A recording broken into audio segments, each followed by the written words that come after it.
Agora tava Agora sim. desligado, Rômulo. Muito bom dia para o meu amigo Max Souza e um forte abraço para o Dayan Andrade aí em Macapá. Um forte abraço, meu amigo Rômulo. Tudo jóia com você?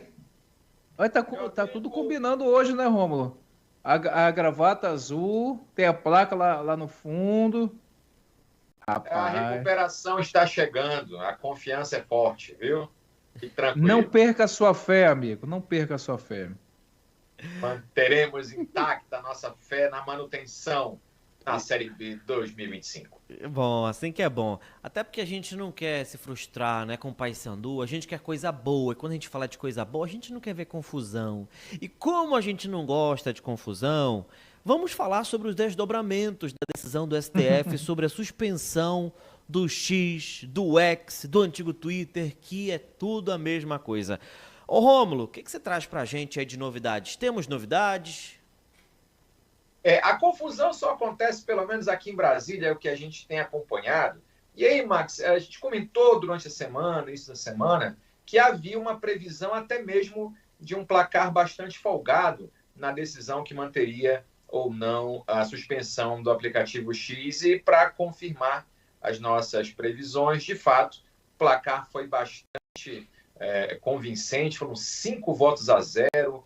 O ministro Luiz Fux fez apenas uma ressalva com relação à multa para usuários que utilizam VPN para acessar a rede X. Então, o corpo do Supremo Tribunal Federal, o corpo institucional, costumeiramente evita deixar membros ou seus membros expostos a eventual crítica pública. Então, isso é natural aqui no Supremo Tribunal Federal. É claro que internamente, Max e Dayan, há pressões de todos os lados para que o ministro Alexandre de Moraes seja mais transparente nas suas decisões, para que haja um consenso maior entre os ministros em que pesem certas condutas de fato enérgicas que precisam ser tomadas, mas as consequências são bastante complexas. Esse assunto é um assunto que tem rendido bastante, ainda não acabou, porque a rede se mantém ainda bloqueada, mas essencialmente no Supremo Tribunal Federal, chegou um pedido do Partido Novo, uma arguição de descumprimento de preceito fundamental, para rediscutir ou para rever a decisão da primeira turma que manteve a suspensão do aplicativo. E é claro que alguns pontos são importantes a gente discutir aqui, porque não foi somente o bloqueio do aplicativo, meu caro Max e Dayan, foi também o estabelecimento de multas para quem usasse outros artifícios para acessar a plataforma. É claro que isso foi bastante discutido. A própria OAB Nacional entrou também com um pedido para que isso fosse revisto, porque é difícil fiscalizar esse tipo de situação, multa de R$ 50.000 para quem acessar via VPN redes, e também, claro, há também a questão envolvendo a forma de fazer cumprir essas decisões, porque não adianta também determinar a suspensão e sem algum tipo de impedimento para que as pessoas acessem por outros meios. Mas o assunto não é tão simples de resolver. A gente até discutiu a possibilidade de eventual acordo entre as partes para que houvesse aí alguém abrir mão de alguma coisa. Parece-me que no meio político aqui também de Brasília se avalia que o próprio dono da rede, Elon Musk, tem utilizado essa situação de bloqueio até mesmo nas eleições americanas, informando que no Brasil foi suspensa as atividades, que isso é um ataque à liberdade de expressão e que por isso poderia acontecer nas eleições americanas também. É claro que um olhar mais atento vai lembrar que o próprio Elon Musk não é muito adepto a esses ideais de liberdade de expressão. A gente sabe, e isso é de conhecimento comum, o próprio dono, ele era membro do Partido Democrata lá nos Estados Unidos, uma postura totalmente diferente do que adotou. Isso envolve uma questão pessoal. Muita gente sabe, mas outros não sabem, que o filho dele ele fez uma mudança de gênero. E isso afetou profundamente a percepção que ele tinha. Isso é uma questão que é muito dolorosa a ele. Tanto é que, sob essa pecha de que é um protetor da liberdade de expressão, a própria rede X bloqueia o termo cisgênero por determinação dele, porque é uma questão dolorosa para ele. O filho mudou de gênero, passou a ser filha, retirou o nome dele. É uma questão particular, de conhecimento comum, e que mostra que essa questão de defensor da liberdade de expressão, é mera balela para que o argumento de um lado ou de outro sirva de base para convencer alguém. E a gente tem que mostrar aqui na nossa coluna que, independente do lado ideológico que você tenha, que as pessoas tenham em vista, mas é importante olhar com um olhar mais claro para essas situações. Então, nós não temos bandido e mocinho nessa situação. O próprio ministro Alexandre de Moraes, entendo eu que se excedeu a exigir, por exemplo, o bloqueio das contas de outra empresa, que faz parte do grupo, mas outra empresa, na chamada Starlink, porque não faz parte do processo. Há uma tentativa de vinculá-la, porque é do mesmo dono, mas estabelecer, por exemplo, punições a quem não faz parte de um processo, ou desse processo, também é algo bastante discutível na decisão de Alexandre de Moraes. Porque, por exemplo, Max, Dayan, nós três imaginemos, então, que a gente precise desesperadamente ter acesso à rede usando os VPN, e aí a nós é imposto uma multa de 50 mil, sendo que nós não fazemos parte desse processo. O ministro Luiz Fux isso apontou na decisão em que deu, muito embora tenha sido o voto vencido, mas apontou que isso não valeria, não era ideal. E aí você tem que imaginar que a decisão em si, ela tem um fundamento jurídico, mas o método utilizado, às vezes, excede nessa forma de exigência. Porque você percebe, então, que a exigência de ter um representante no Brasil dessa empresa é legal, é objetivo, ou seja, não tem uma discussão sobre isso. O Marco Civil da Internet exige, o Código Civil impõe multas de descumprimento de ordens, o Código de Processo Civil também. Ou seja, o fundamento para determinar a exigência de um representante legal e a suspensão da rede em si são decisões, goste-se ou não, eu também sou contrário a esse tipo de suspensão, mas goste-se ou não, tem uma base legal, um fundamento legal. Agora, essas outras questões periféricas é que acabam, então, trazendo uma discussão maior para o caso, e aí, claro, dando munição a quem não tem amores pelo ministro Alexandre de Moraes, a argumentar de forma contrária, que é abusivo, que é autoritário. Aqui em Brasília, por exemplo, os advogados costumam comentar bastante que o ministro impõe certas decisões, impedindo, na época do julgamento do pessoal do 8 de janeiro, que advogados se posicionassem, fizessem a defesa lá no próprio Supremo. Então, de fato, aqui são dois lados onde, e aí sem ficar em cima do muro, a gente também não faz isso, mas é necessário olhar que há extremos entre os dois lados. E claro que, ao não cumprir as decisões judiciais aqui no Brasil, houve o bloqueio das contas da Starlink para exatamente fazer cumprir as decisões que o X não cumpria. Ou seja, suspender determinados perfis que, dentro do inquérito das milícias digitais, estariam promovendo atos antidemocráticos ou promovendo mensagens nesse teor desde lá do 8 de janeiro. Então, a discussão é ampla, a discussão é grande, não vai acabar essa semana.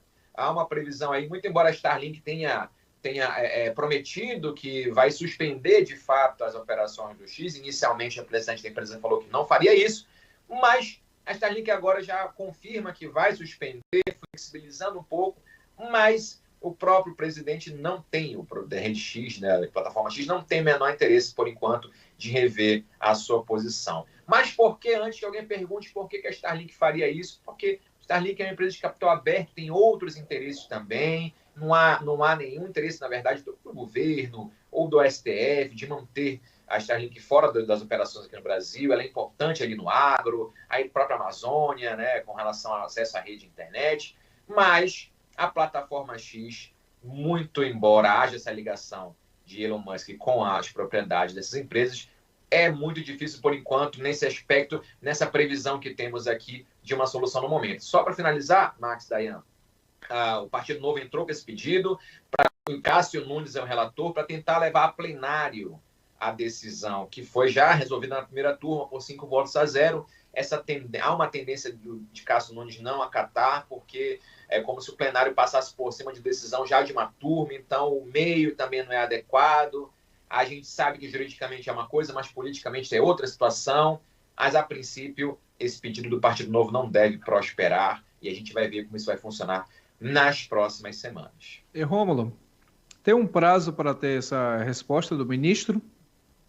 Não, Dayan, esses prazos dos ministros são bem a gente chama de prazos impróprios, né? Ou seja, ele recebe, em geral, o regulamento interno, o regimento interno do STF dá 5 dias de manifestação, 10 ou 15, mas esse prazo é impróprio, então o ministro ele decide quando é mais adequado ao contexto do trabalho dele. Agora, é claro, casos com maior repercussão como esse tendem sim a serem analisados com mais rapidez. O ministro Cássio Nunes deve votar isso até o final da semana. Agora, Rômulo, é o seguinte, a gente acompanha esse caso, inclusive, principalmente quem tem conta, né, no X ou antigo X. Vamos ver o que vai acontecer daqui para frente, embora não veja com bons olhos, né? Quem sabe um retorno. Exatamente. No decorrer da semana a gente tem a resposta com certeza. E assim, Rômulo, dentro de todo esse contexto, você acha que alguém vai abrir mão? Você acha que alguém vai ceder? Ou é mais fácil nevar em Belém e Macapá? Olha, a gente costuma dizer, Márcio, porque é claro que aqui há um contexto jurídico, o contexto que é visível para todo mundo é nitidamente jurídico. Há regras do Código Civil, do Marco Civil da Internet, não vêm sendo cumpridas, e isso causa, aí, de maneira objetiva, a necessidade dessas decisões mais graves do ministro Alexandre de Moraes. Mas é necessário considerar o contexto político que também é muito forte e está por trás de todo esse contexto. O ministro Alexandre de Moraes tem a certeza absoluta, não somente por nós que estamos aqui em Brasília, mas é de conhecimento comum que ele não dá decisões sem antes também, nesses casos mais graves, é claro, sem conversar com alguns de seus pares. E esse jogo de confluências políticas, nesse a gente não pode apostar. Eu sempre falo aqui que havia um ditado antigo que a política é como as nuvens do céu. Em qualquer momento elas podem ir para lá e para cá e a gente nunca sabe o que vai acontecer. Mas Elon Musk vem perdendo dinheiro bastante depois que comprou a rede social Twitter, ele transformou em rede X, já perdeu, a empresa já perdeu muito dinheiro em valor econômico, sabe que para ele não faz muita diferença, mas há sempre a possibilidade de uma conversação, mas não para agora, com certeza. Bom, então a gente espera. Bora fazer o seguinte, já são 11 horas e 46 minutos. Dayan, como a gente ainda tem outro tema com o Rômulo, a gente faz um intervalo rapidinho, porque vamos até 11h55, né, Rômulo? Você ficar com a gente? Estamos juntos, estaremos juntos. Então vamos ao nosso último intervalo depois de liberação de clube. Voltas do dia, faltando 5 minutinhos aqui. Vamos voltar a conversar com o Rômulo Pinheiro nessa nossa Conexão Brasília. Ele que traz agora o assunto sobre a liberação de clubes de tiro próximo às escolas. Conta pra gente, Rômulo. Em meio, Max, a essa celeuma que se passa aqui em Brasília com relação à suspensão da plataforma X, isso é um assunto que foi repercutido bastante, vem repercutindo. Outros assuntos estão aqui na pauta do Congresso Nacional e com esses a gente tem que também ter um pouco mais de atenção. Porque a gente sabe que desde 2019, com o governo anterior ao atual, 2019 em diante, nós tivemos aí vários e vários decretos que flexibilizaram o controle de acesso a armas à população brasileira. E proliferaram os clubes de tiro e liberou-se acesso aos colecionadores, atiradores e caçadores, os atuais CACs, facilitou-se, então, acesso a armas e, claro, explicar isso ou associar isso ao aumento da violência, cabe aí o pessoal da sociologia, o pessoal da política, da ciência política.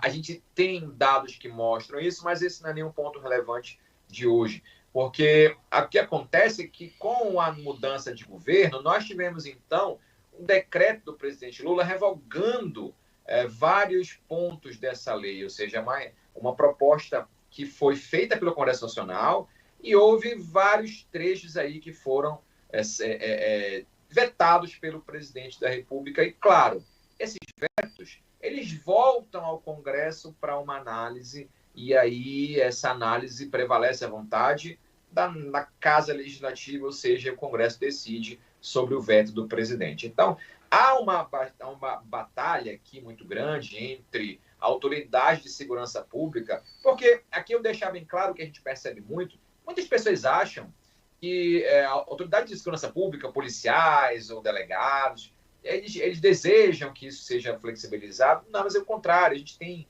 pelo menos com quem a gente conversa aqui, as pessoas que são vinculadas à segurança pública, em geral, querem mais rigidez nesse controle de armas, exatamente porque há um risco maior para quem exerce essas atividades. E também, claro, esse controle dificultando o acesso a armas a pessoas regularmente habilitadas, você sabe que, eventualmente, essas pessoas podem perder essas armas, podem ser subtraídas de alguma forma e parar nas mãos de quem está vinculado a crime. E isso causa muita preocupação nas autoridades de segurança pública, o acesso indiscriminado a essas armas, que invariavelmente cai nas mãos de criminosos, dificultando ainda mais o trabalho da segurança pública. Então, havia uma pressão muito grande do governo atual para que esses trechos, esses pontos dos decretos anteriores fossem vetados, e realmente foram. Agora voltou ao Senado, que deve decidir hoje na CCJ, e já houve uma costura política, se os clubes de tiro podem funcionar próximos às escolas. E o ponto central, Max e Dayan, é que existem já clubes de tiro próximos de escolas. A regra determina que seja uma distância de pelo menos 1 quilômetro de uma escola, mas aqui há uma discussão grande, porque esse decreto ele vem em um momento em que já existiam clubes de tiro próximos às escolas. Há uma discussão a respeito também do horário de funcionamento disso. O governo deseja que o horário de funcionamento seja realizado apenas fora do horário escolar, ou seja, quando estiver encerrado o horário escolar. Os clubes de tiro não desejam isso, é claro, querem funcionamento horário comercial. Então, essa quebra de braço entre pessoas que desejam essa flexibilização e o governo vem chegando ao final. Foi costurado um acordo e o presidente deve editar um novo decreto na qual flexibilize, então, para que esses clubes de tiro possam funcionar. Aqueles que já tinham serem localizados próximos às escolas antes da lei sejam mantidos, mas que os próximos sejam a eles implementada a regra de 1 quilômetro e o horário de funcionamento dentro do horário escolar. A gente com certeza entende que há uma situação difícil, há um risco muito grande. Armas e próximas de escolas, já temos agora um histórico recente já considerável de ataques às escolas. Enfim, fazer essa associação não é tão simples, ou seja, não é o fato de ter um clube de tiro próximo da escola que vai aumentar a violência na escola, mas é sempre muito preocupante isso, e a gente está sempre atento para trazer aqui a informação mais adequada e verificar se de fato a lei vai ser cumprida ou não. E a gente vai ficar na cola, né, para saber, porque isso ainda vai ter muita discussão pela frente, né, Rômulo? Então, por isso a gente agradece a sua participação com esses temas pra gente. Rômulo, obrigado, bom almoço para você, tá bom? E até a próxima. Forte abraço, e outubro tô chegando aí, Corrida do Sírio, eu vou correr, viu? Forte abraço, tchau, tchau. Forte abraço. Agora eu botei fé. Tá bom, então. Vou aguardar, vamos aguardar. Quero você e a sua esposa, Thaís, correndo aqui. Quero ver. Vai ter foto e vai ter vídeo. Tá. Tá bom, então. Vamos lá, Dayan Andrade, que hoje o programa passou voando, né? O programa é bom ali, ó. Passa